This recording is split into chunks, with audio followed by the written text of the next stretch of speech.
You know, I'm going to prepare hard either way. Obviously.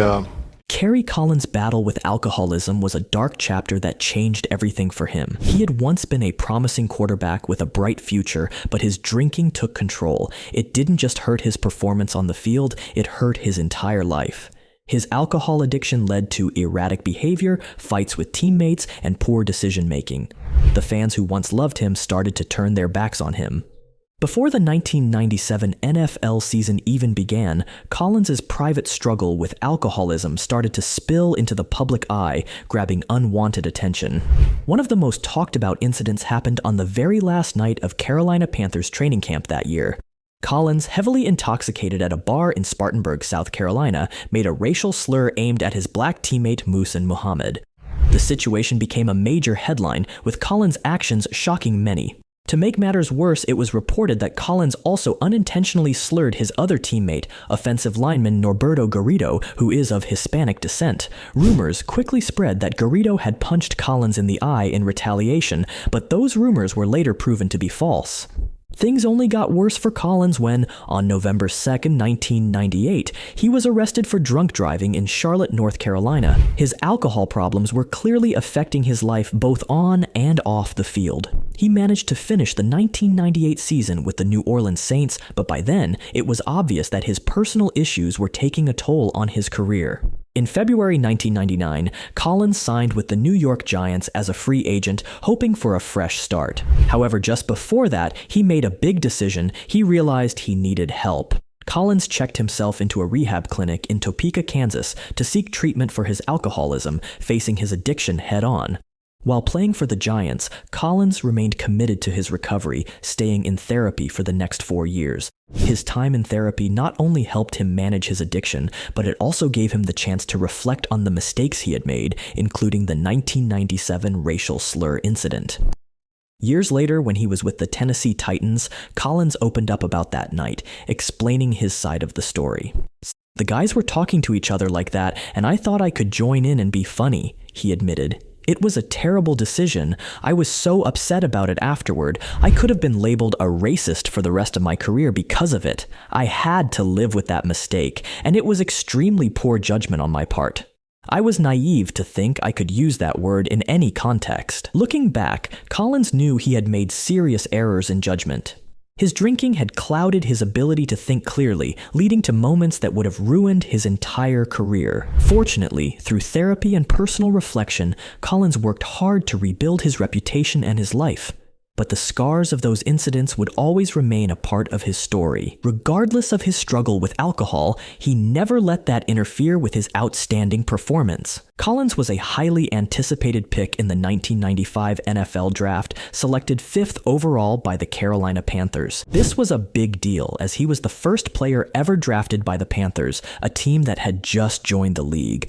Although they had already signed some free agents and players through the expansion draft, Collins represented the future of the franchise. Over his 3 seasons with the Panthers, Collins threw for 7,295 yards with 39 touchdowns and 49 interceptions. His completion percentage stood at 52.6%, and his quarterback rating was a modest 65.6. Despite these mixed stats, Collins showed flashes of brilliance, particularly in his second season when he led the Panthers all the way to the NFC Championship game. Unfortunately, the season ended with a tough 30-13 loss to the Green Bay Packers. However, the following season, things started to go downhill. Collins struggled in 1997, throwing 21 interceptions, and the Panthers finished with a disappointing 7-9 record, a far cry from their NFC Championship appearance just a year earlier. The 1998 season didn't start any better.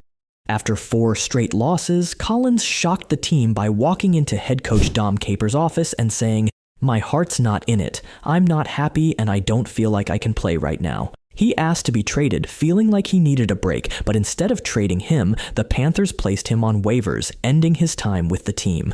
Collins later said that he didn't intend to quit the Panthers, only sit out for a few weeks, but Capers took his words as a sign that Collins was giving up on the team, which led to his release.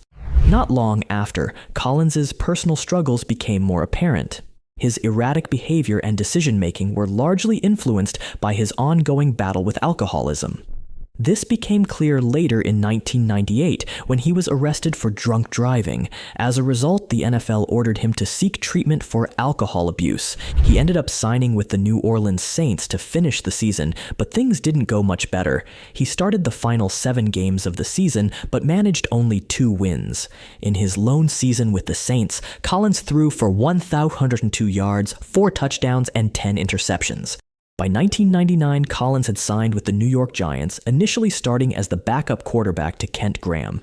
However, when Graham struggled mid-season with a 5-4 record, Collins took over as the starter in Week 11. The following year, Collins led the Giants on an impressive run to Super Bowl XXXV.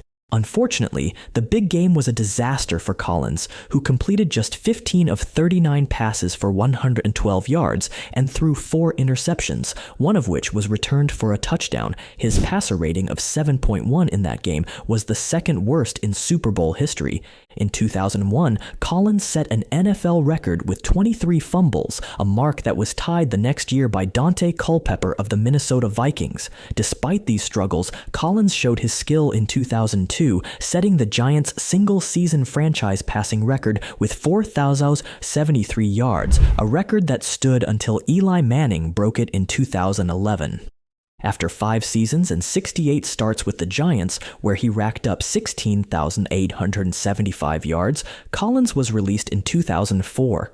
By then, the Giants had signed former league MVP Kurt Warner and traded for Eli Manning, the number 1 overall pick of the 2004 draft, signaling a new era for the team. Then came his time to leave the league. After being released by the New York Giants, Collins signed a 3-year, $16.82 million contract with the Oakland Raiders. Initially, he was the backup quarterback to Rich Gannon, but Collins became the starter after Gannon suffered a neck injury early in the 2004 season. After a tough 34-10 loss to the San Diego Chargers in Week 12, Collins was benched in favor of Marques Tuiasosopo.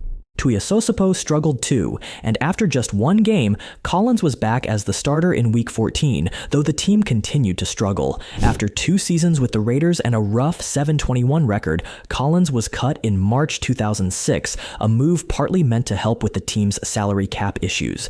In August 2006, Collins signed a 1-year deal with the Tennessee Titans. However, his start with the Titans wasn't much better. After 3 losses, Collins had completed less than half of his passes and had thrown just 1 touchdown compared to 6 interceptions. Vince Young, who was the rookie quarterback at the time, took over starting duties, and Collins was sidelined for several games. In 2008, after Vince Young got injured in the first game of the season, Collins stepped in and was named the starting quarterback for the rest of the season. Despite the tough loss, Collins made it clear that he wanted to continue playing in 2009, but only as a starter. He got his wish, starting the 2009 season for the Titans. However, the season began poorly, with the Titans losing their first 6 games. After a humiliating 59-0 loss to the New England Patriots, head coach Jeff Fisher made the decision, under pressure from team owner Bud Adams, to replace Collins with Vince Young as the starting quarterback. Young led the Titans to 5 straight wins, and they eventually finished the season 8-8. Collins officially announced his retirement from the NFL on July 7, 2011. But retirement didn't last long. Just over a month later, on August 24, 2011, Collins signed a 1-year, $4 million contract with the Indianapolis Colts. He was brought in as insurance while Peyton Manning recovered from off-season neck surgery. Collins was named the starter for the first game of the season, ending Manning's streak of 227 consecutive starts. Unfortunately, Collins' season ended early when he was placed on injured reserve in October due to a concussion. On March 8, 2012, the Colts officially released Collins, marking the end of his NFL career. That is it for this one, but if you happen to like NFL legends, make sure to check out our latest videos on our channel NFL Icons. I'm sure you will love it.